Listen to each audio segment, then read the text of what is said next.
Come on in, pull up a chair, and take a load off because today I will be sharing my favorite board and card games of 2019. I have an even dozen games that I am going to take a look at and talk about why I think they're my favorites of 2019 as well. And we're going to get started right after this.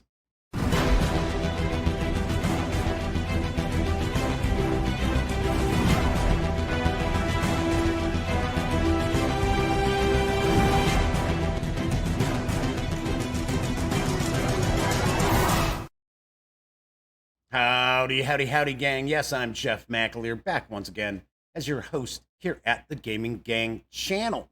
As I mentioned in the open, I want to share my favorite board and card games of 2019.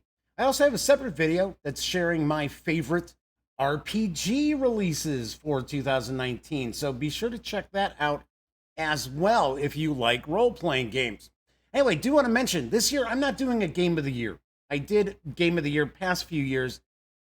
This year and probably going forward, I just want to share what are my favorite games. I'm going to present these in alphabetical order as well. Do want to also mention that maybe score-wise for our review scores, they may not necessarily be all the highest scoring games that were reviewed this year, but these are games that are actually finding their ways onto my table with the gang long after we've done reviews of them. So that actually goes a long way for being my favorite games of 2019. So without further ado, let's jump on over to the other camera and I'll start sharing my favorite games of 2019. All right, let's get the party started with my favorite board and card games of 2019. And first up is Ancient Civilizations of the Inner Sea from GMT Games. I was really pleasantly surprised by Ancient Civilizations of the Inner Sea because I'm a big fan of ancient history. Also dig multiplayer games where you can get a bunch of people around the table, have some diplomacy in the games. Also love the fact that you can play Ancient Civilizations of the Inner Sea and not have it be a war game. You do not necessarily have to go to war with the other civilizations that you're playing. There are 10 civilizations available to you. You can set the length of your campaign, your length of your game, by a variety of different ways. One is how many epochs you're going to play through. This plays up to 6 players, and there's even solitaire play with this as well. Really like it. It's very easy to teach to new players. It's a fairly low complexity, and it's pretty simple to wrap your head around the core concepts of the game. Plus, of course, there are historical events and things like that that are really cool. Really, definitely like this one a lot. There's just a multitude of different ways that you can play. Now, I do want to point out, this is one of 4 games on my list that we do not have a review out there for it. Reason being, if you watch The Daily Dope, my live show, Mondays through Fridays, here on YouTube at 7 p.m. Central, I have kind of talked about there was somebody we were going to bring on board. They were local. They've been playing games with us as part of the gang. I wanted to give them some cool stuff to do reviews of, and that just fell through. So it has taken quite a while to get these games back in my possession. But I will have a review of Ancient Civilizations of the Inner Sea very shortly, because I really do want to share my review of it. But this is one of my 12 favorite board or card games of 2019. Talking about games that need reviews brings us to our second game in my listing here, and it is Brides and Bribes. This is from Spaceballoon Games by way of Ares Games here in North America. This is a really interesting game because just kind of the art style, the artwork makes you think, oh, okay, so this is kind of a maybe like a mercantile sort of Euro game, kind of, one of those games where you're maybe not influencing other people all that much. And I got to point out, Brides and Bribes is seriously a take that sort of game. If you like Machiavellian intrigue or like the Borgias and things like that, you are definitely going to love this game. It is set in Renaissance Genoa, and each of the players is effectively a family that is trying to gain power and influence, and you actually will marry off your kids, and you can actually assassinate people and stuff like that. It is really, really wild. It is loads and loads of fun. Of course, obviously enough, it is not for folks out there who don't like take that in their games, but we've really, really enjoyed it. It is for ages 14 and up, and you can play up to 5 players. So, and it actually plays really well with 4 or 5 players. That's how we have been playing it. I have not played this with 2 or 3 players yet. Anyway, another game that you will see a review of in the very near future, but we have really, really dug Brides and Bribes. Next up is the first of 2 releases from my good buddy designer Herman Luttman. It is Crowbar, the Rangers at Pointe, which is from Flying Pig Games. This is a title that was on a lot of wargamers' radars. This is a solitaire game, but it can't be played with a multitude of players. There are some options available to it as well. Essentially, what's going on in this game is that if you're playing solitaire, you are playing the Rangers. This is just right before the D-Day landings. And at Pointe, these Rangers had to scale 150-foot-high cliffs and then proceed to try to fight their way through to find these artillery pieces, which everybody knew was there. They weren't sure where they were going to be, and thus to prevent these artillery pieces from firing down on the landing craft. So this game has a bit of chaos in it. It's got a little randomness to it. And of course, that's kind of a trademark of Herman Luttman Designs. But it's not just randomness and chaos for the sake of randomness and chaos. There is loads and loads of replayability to this game as well. It is kind of based on Herman's design that he released for Victory Point Games quite a few years ago, in Magnificent Style, which you were actually leading Pickett's division at the Battle of Gettysburg during Pickett's charge. But this has loads and loads going on. There are different events that take place. Like I said, lots of fun, great component quality, and tons of replayability in Crowbar, the Rangers at Pointe du Hoc. Next up, unfortunately, is another game that we have not been able to put a review out there for, but we have played quite a bit of, and it is ECS First Continent from AEG. I keep joking around that AEG might want to change the name of their company to John D. Clare Games, because over the past few years, he has released some really interesting game designs. Now, John D. Clare has kind of the card building games as far as like Mystic Vale. This is not one of those. This is ECS First Continent, and each of the players is effectively helping to build the planet. You're almost like you're a deity creating the formation of the Earth. You're going to lay different terrain out. You're going to populate that terrain as well with various different animal life. Very, very cool. Really, really interesting design as well. You're actually drawing out these elemental kind of like runes, I guess we would say, is almost what they're like. Once again, this is another game that's got such really, really high quality components as well.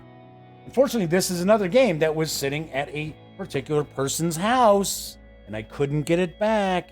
But ECS is excellent. It is really, really good. You owe it to yourself to check it out, especially if it's not a cooperative game, but it's not really a game that you're heavily competing with the other players. There's no real take that to this title, but really, really enjoyed it. Very, very cool. So definitely check out ECS First Continent. So I happen to just be going through these games in alphabetical order.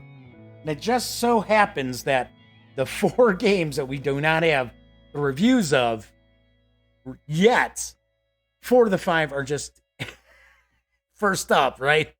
So Everdell was my favorite game.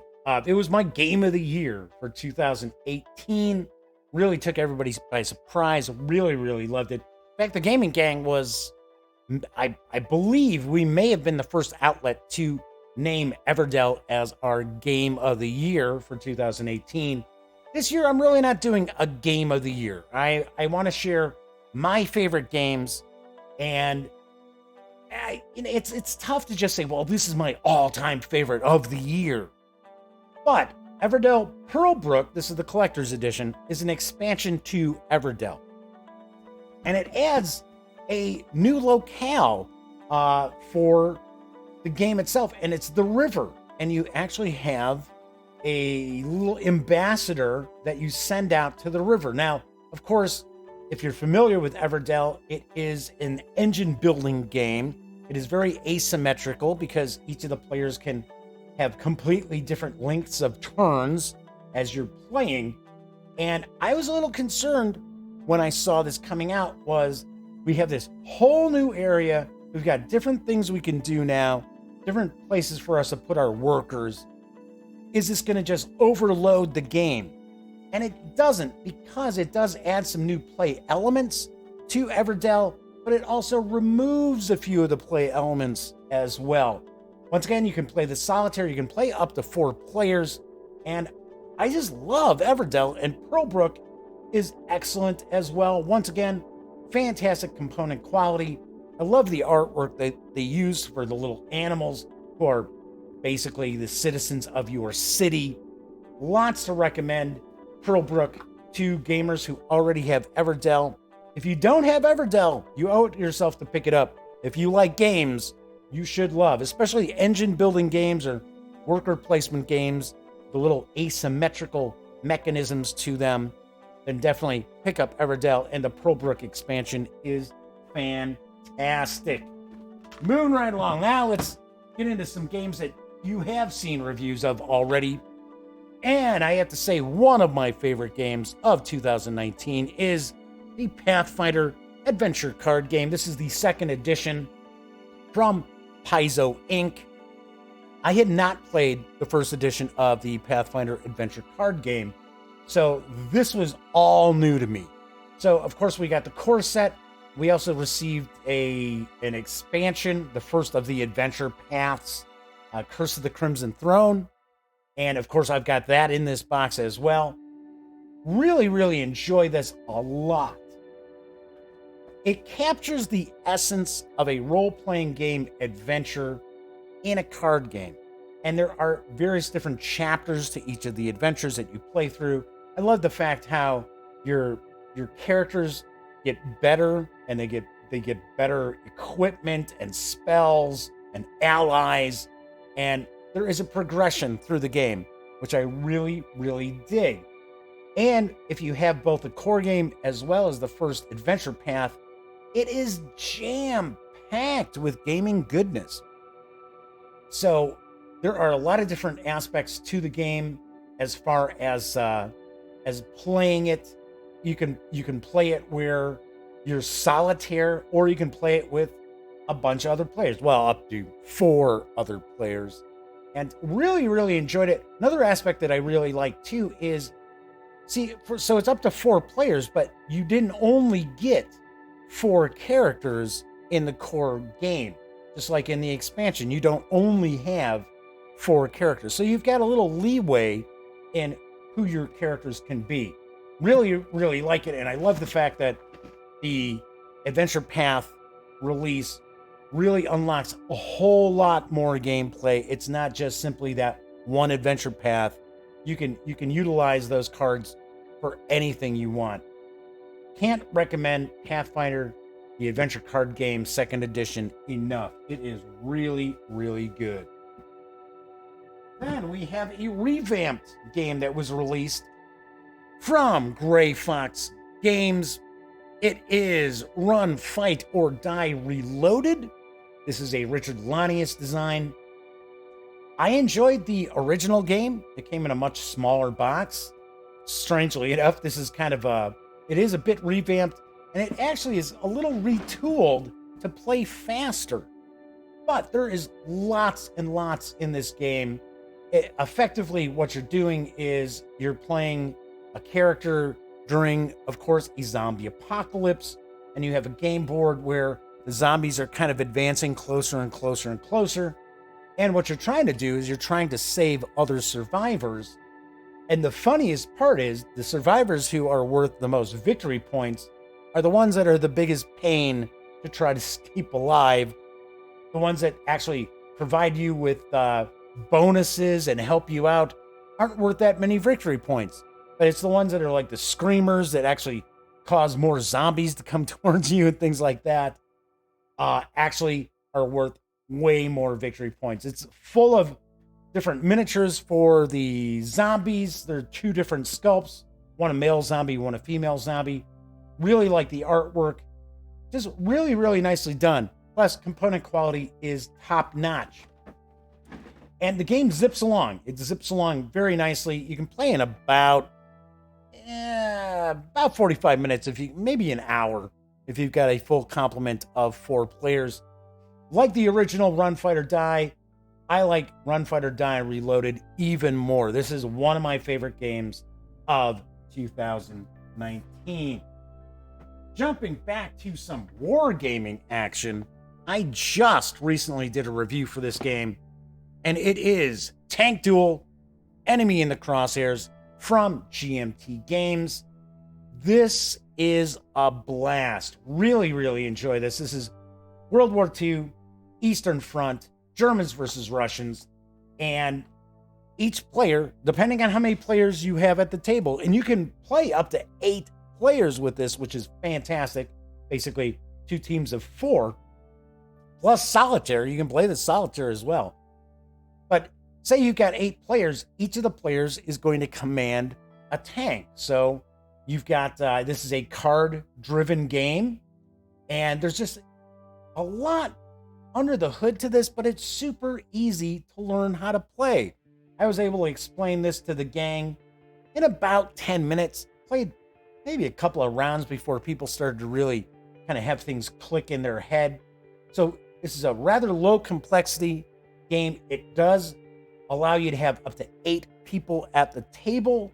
I am really, really looking forward to some expansions that'll possibly bring some other nations' tanks into the proceedings. The component quality is fantastic with this game as well. And one other aspect of Tank Duel, Enemy in the Crosshairs, I really, really like is there is no player elimination. So depending on how long you want to play the game, you'll actually go through so many decks of the kind of like action cards, the cards that drive the action.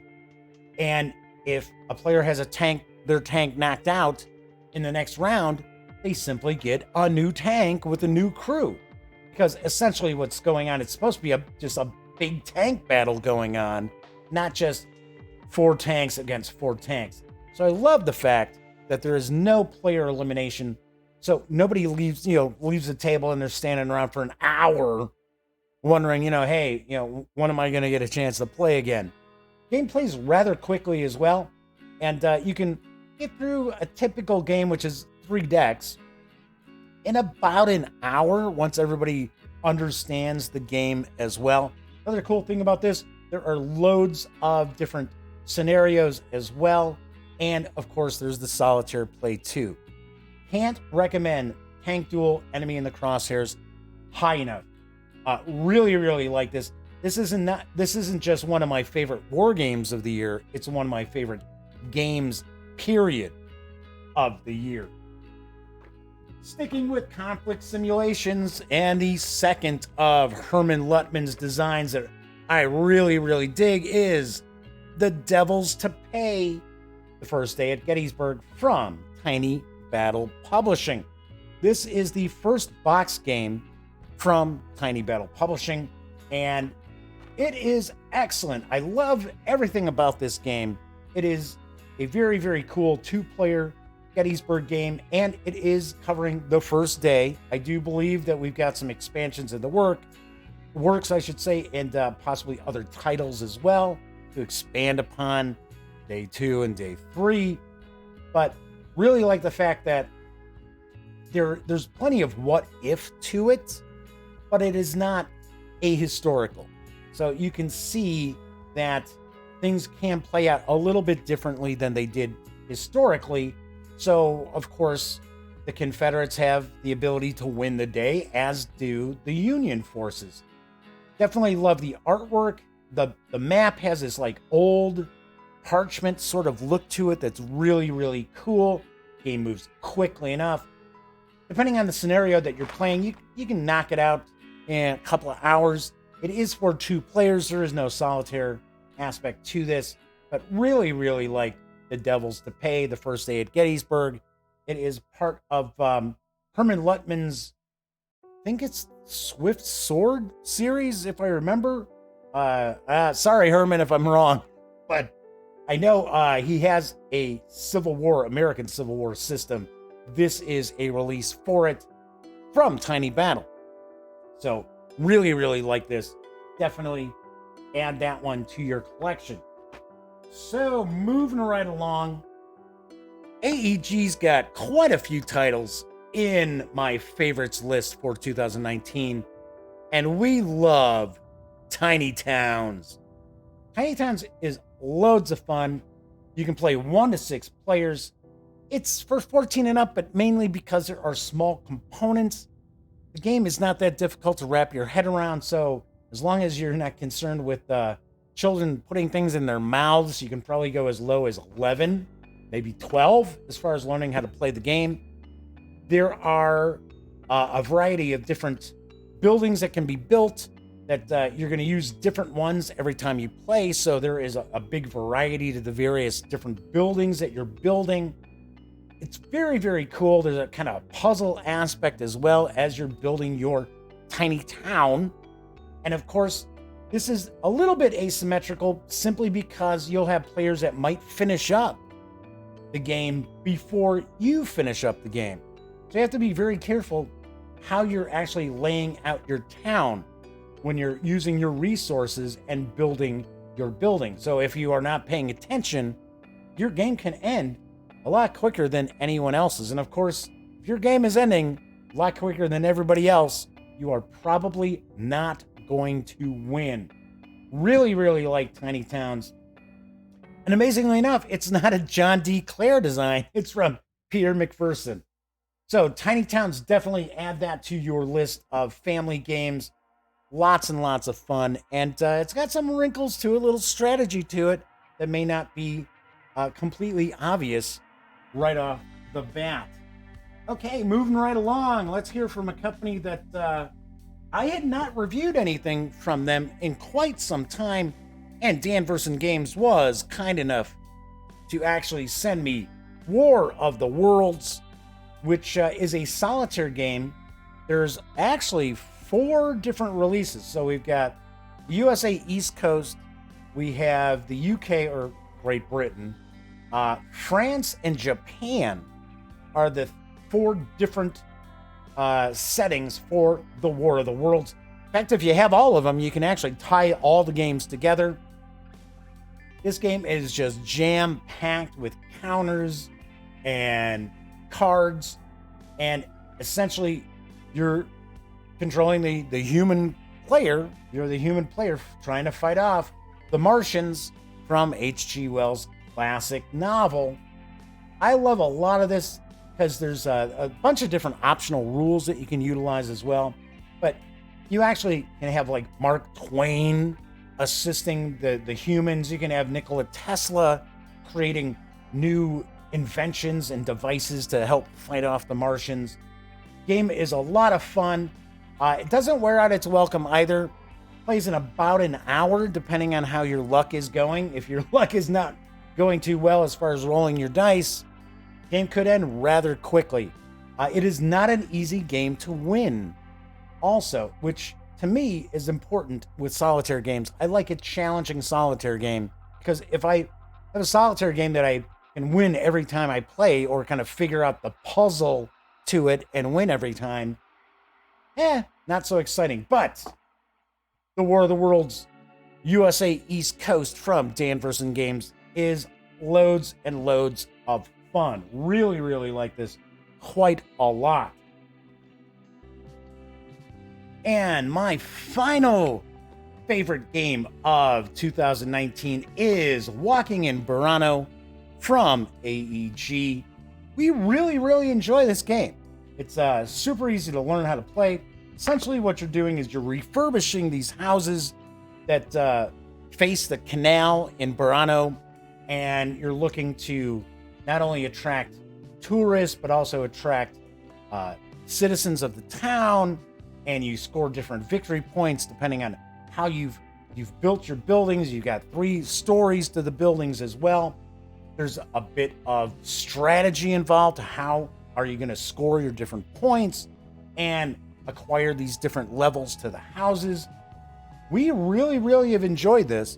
There is also a solitaire element to it where you can play. Once again, this is for ages 14 and up, but it's simply because of the components. Just like any of the games that are released in the United States, if they have small components that a kid could pop in their mouth, you have to say 14 and up. Easily, you can teach 10-year-olds to play Walking in Burano, and we bust this out all the time. I've got this in my car. It's one of those games, it stays in my car in case somebody wants to play Walking in Burano. All right, so that is it for my 12 favorite games of 2019. Let's swing on over to the other camera and I will wrap up. There you have my favorite board and card games of 2019. Of course, there's an even dozen of them, but there were a vast number of board games and card games that came out in 2019, many of which I never had an opportunity to play. So these are simply my favorite games that are continuing to make their way to our gaming table long after being reviewed. Also do want to mention, there were a few titles that we do not have reviews of yet. As I mentioned, those games have just come back into my possession. Long story there, I'm not going to go into it. But we do have reviews on the horizon for them. Did want to include them because they are some of our favorite games of 2019, and I did not want to leave them out just because we do not have the reviews up just yet. All right, so you can't go wrong with any of these releases. And of course, if you're looking for great gifts or maybe some games for yourself, by all means, check them out. Of course, that's it for this time out. Don't miss me live Mondays through Fridays right here on YouTube at 7 p.m. Central as I bring you the Daily Dope and the latest tabletop game news of the day. Of course, if you like this video, please give it a quick thumbs up and subscribe to the channel. If you do so, don't forget, ring that little bell because it will not only notify you of when I upload standalone videos, such as this one, it'll also notify you within about a minute of when the Daily Dope goes live. And of course, when you're not watching videos on the Gaming Gang channel, be sure to visit thegaminggang.com for all the latest in gaming news, reviews, comics, movies, TV. Get your geek on at thegaminggang.com. And of course, until next time, happy trails.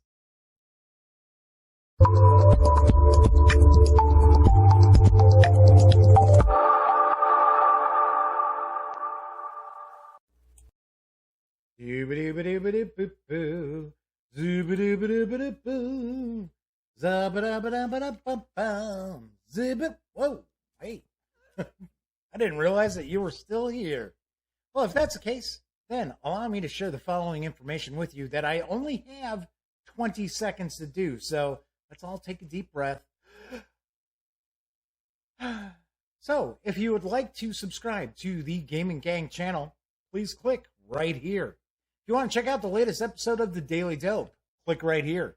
And if you'd like to check out a randomly selected standalone video, by all means, click right here. Once again, I'm Jeff McAleer, and thanks for watching.